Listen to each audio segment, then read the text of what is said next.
Hello guys, कैसे हैं आप? बढ़िया ना? तो आज की वीडियो में हम स्टडी करेंगे ग्लिम्पसेस ऑफ इंडिया के पार्ट 2 को, जिसका नाम है कुर्ग, और इसके राइटर हैं लोकेश अब्रोल, जिन्होंने हमेशा नेचर को, हेरिटेज, एजुकेशन को और हेल्थ को प्रमोट किया है। इन्होंने दुनिया के सौंदर्य को यानी ब्यूटी को हमेशा अपनी राइटिंग्स में शो किया है, खासकर इंडिया को। तो इस छोटे से लेसन में भी इन्होंने ब्यूटीफुल डिस्क्रिप्शन दिया है एक बहुत ही छोटी सी जगह का, जिसका नाम है कुर्ग, जो कि इस लेसन का भी नाम है। घूमना तो हर किसी का शौक होता है, लेकिन घूमने के दौरान जो ब्यूटी होती है, नेचुरल ब्यूटी, उसको हर कोई कैच नहीं कर पाता है। लेकिन लोकेश अब्रोल ने बहुत ही इंप्रेसिव वे में कुर्ग जैसी छोटे से डिस्ट्रिक्ट को माइन्यूटली डिस्क्राइब किया है। तो इस लेसन की शुरुआत होती है कुर्ग की लोकेशन से। इसकी लोकेशन कहाँ है? ये कर्नाटका का एक छोटा सा डिस्ट्रिक्ट है और ये सिचुएटेड है मैसूर और मैंगलोर के बीच में। जी हाँ, वही मैंगलोर जो कि कोस्टल टाउन भी है, उसी के बीच में सिचुएटेड है। और इसकी ब्यूटी की कोई भी लिमिट नहीं है। ये इतना ज्यादा ब्यूटीफुल है कि ऑथर ने ये कहा है कि ऐसा लगता है जैसे कि it has been drifted from the kingdom of God, या this has been called peace of heaven. यानी ऑथर ने इसको पीस ऑफ हेवन कहा है, जो कि किंगडम ऑफ गॉड से ड्रिफ्ट होकर यहाँ पर आ गया है। और इस हिल्स की लैंड को 3 तरीके से डिस्क्राइब किया है कि यहाँ की जो मेन ब्यूटी है वो यहाँ के योद्धाओं से है, मतलब यहाँ के जो पुरुष हैं वो युद्ध में लड़ने वाले स्वाभिमानी पुरुष हैं, और ब्यूटीफुल विमेन है यहाँ की, और जंगली जानवर। अगली लाइन में बताते हैं कि कुर्ग, जिसका दूसरा नाम कोडागू भी है, ये कर्नाटका का सबसे छोटा डिस्ट्रिक्ट है, और ये घर है किस चीज का? एवरग्रीन रेन फॉरेस्ट का, स्पाइसेस का यानी मसालों का, और कॉफी प्लांटेशंस का। मतलब अगर आपसे कोई पूछे कुर्ग की 3 विशेषता बताइए, तो आप बता सकते हैं कि यहाँ पर एवरग्रीन रेन फॉरेस्ट है, स्पाइसेस पाए जाते हैं, और कॉफी प्लांटेशन भी बहुत ज्यादा मात्रा में पाया जाता है। यहाँ के जो एवरग्रीन रेन फॉरेस्ट हैं वो इस डिस्ट्रिक्ट का नियरली 30% एरिया कवर करते हैं। मॉनसून के सीजन में विजिटर्स मतलब कि टूरिस्ट काफी कम आते हैं, क्योंकि यहाँ पर बारिश बहुत ज्यादा होती है। जो ब्यूटीफुल सीजन मतलब कि विजिटिंग मंथ जो शुरू होते हैं वो होते हैं सितंबर से और मार्च तक कंटिन्यू करते हैं। मौसम बहुत ही अच्छा होता है और बीच में हल्की हल्की बारिश होती रहती है। यहाँ की जो हवा है उसमें कॉफी की खुशबू रेगुलर मोड पर भरी रहती है, और वो खुशबू ऐसी होती है जो कि हमको लाइफ गिविंग एक्सपीरियंसेस देती है। यहाँ के जो कॉफी स्टेट्स हैं और कॉलोनियल पीरियड में बने जो बंगलोज हैं वो बने हैं किस जगह पर? ट्री कैनपीज के नीचे। ट्री कैनपीज का मतलब ये होता है कि सपोज करिए कहीं पर पेड़ बहुत ज्यादा मात्रा में लगे हैं और वो इतनी ऊंचाई तक लगे उनकी एक छतरी सी बन जाती है, तो उसी को बोलते हैं ट्री कैनपी। ओके, तो उसके नीचे बहुत से बंगलोज बने हैं और कॉफी स्टेट्स बने हैं जो कि बहुत ही ज्यादा खूबसूरत लगते हैं। इसके बाद ऑथर हमको डिस्क्रिप्शन देता है यहाँ के लोगों का। Yes, description of its people and their possible origin. Origin का मतलब उनकी उत्पत्ति कहाँ से हुई है। तो उत्पत्ति के बारे में 2 कहानियां हैं, या कह दीजिए 2 कनेक्शन है। एक कनेक्शन है ग्रीस से और दूसरा कनेक्शन आता है अरब से। जी हाँ, पहली स्टोरी ये कहती है कि किसी टाइम पर अलेक्जेंडर यानी कि सिकंदर की जो आर्मी थी वो यहाँ पर आई, और किसी वजह से जब उनका जाना इम्प्रैक्टिकल यानी कि इम्पॉसिबल हो गया, तब वो यहीं रहने लगे और उन्होंने यहीं के जो लोकल पीपल थे उनसे शादी करी। और आज भी उनके जो ट्रेडिशंस हैं, मैरिज सेरेमनीज हैं, रिलीजियस राइट्स हैं, वो डेफिनेटली हिंदू मेन स्ट्रीम से अलग हैं और बिल्कुल ही ग्रीक पीपल की तरह लगते हैं। दूसरी थियरी जो आती है अरब ओरिजिन से रिलेटेड, वो किस तरीके से आती है कि यहाँ के जो लोग हैं जिनके लिए एक वर्ड यूज किया गया है कोडावूज। क्या कहा गया है?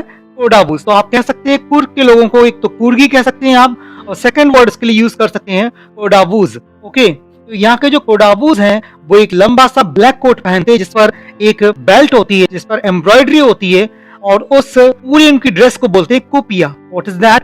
इट इज कॉल्ड कुपिया। और ये रिजेंबल करता है, मतलब ये सेम टू सेम लगता है कुफिया की तरह। अब ये कुफिया क्या है? कुफिया एक ड्रेस है जिसको अरब्स पहनते हैं, कुर्द्स पहनते हैं। ओके, तो इस तरीके से कह सकते हैं कि इनकी ओरिजिन के बारे में 2 कहानियां हैं, एक तो ग्रीस से रिलेटेड है और दूसरा इनकी जो डिसेंट है that is from Arab. Okay, अब डिस्क्रिप्शन दिया जाता है कुर्ग के ट्रेडिशंस के बारे में, जी हाँ, परंपराओं के बारे में और इनके रहने के और तरीकों के बारे में। तो सबसे पहली बात ये बताई गई कि यहाँ के जो लोग हैं वो बहुत ही ज्यादा हॉस्पिटेबल हैं, मतलब इनका जो स्वागत सत्कार करने का तरीका है दैट इज टू गुड, वो बहुत ही ज्यादा अच्छा है। और एक और इन लोग खासियत है कि ये अपने फोर फादर्स की मतलब अपने एंसेस्टर्स की वीरता की कहानियां यानी कि शौर्य और वीरता की जो कहानियां हैं वो सुनाने में बहुत ज्यादा इंटरेस्टेड होते हैं। ये जो उनकी कहानियां वो कहीं से फॉल्स नहीं है और इसका जीता जाता एक एग्जाम्पल है कुर्ग रेजिमेंट। कुर्ग रेजिमेंट क्या है? ये हमारी इंडियन आर्मी की मोस्ट डेकोरेटेड रेजिमेंट्स में से एक है। डेकोरेटेड का मतलब यहाँ पे सजावटी नहीं है, डेकोरेटेड का मतलब ये कि जो उनको मेडल्स मिलते हैं उससे उनकी जो ड्रेस होती है वो डेकोरेट हो जाती है, इसलिए उसको कह देते हैं डेकोरेटेड।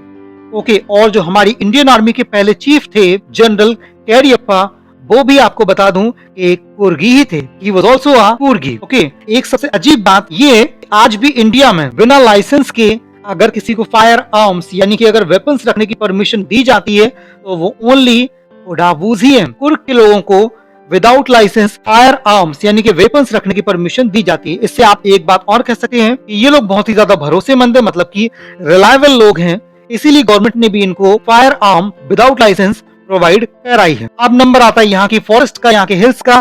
तो यहाँ की फॉरेस्ट से, यहाँ की हिल्स से एक रिवर निकलती है जिसका नाम है Kaveri. What is that? This is Kaveri river. Okay, और यहाँ की एक बड़ी फ्रेश वाटर फिश है जिसका नाम है महासीर। क्या नाम है? महासीर।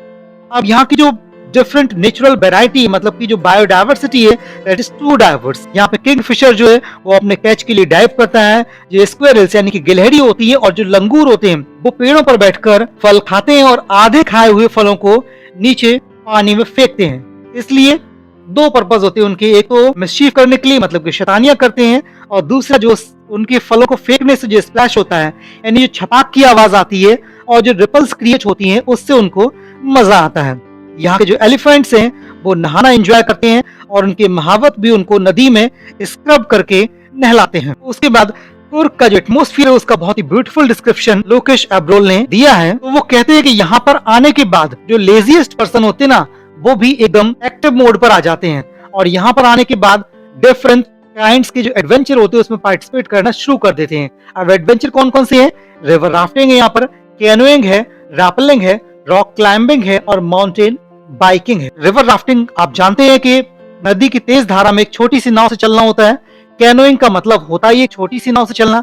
रैपलिंग का मतलब होता है किसी रस्सी के सहारे अगर पहाड़ी से आप नीचे उतरते हैं तो उसको बोलते हैं रैपलिंग। रॉक क्लाइंबिंग का मतलब किसी रॉक पर चढ़ना यानी किसी छोटी सी पहाड़ी पर चढ़ना। और माउंटेन बाइकिंग का मतलब है माउंटेन पर बाइक्स चलाना।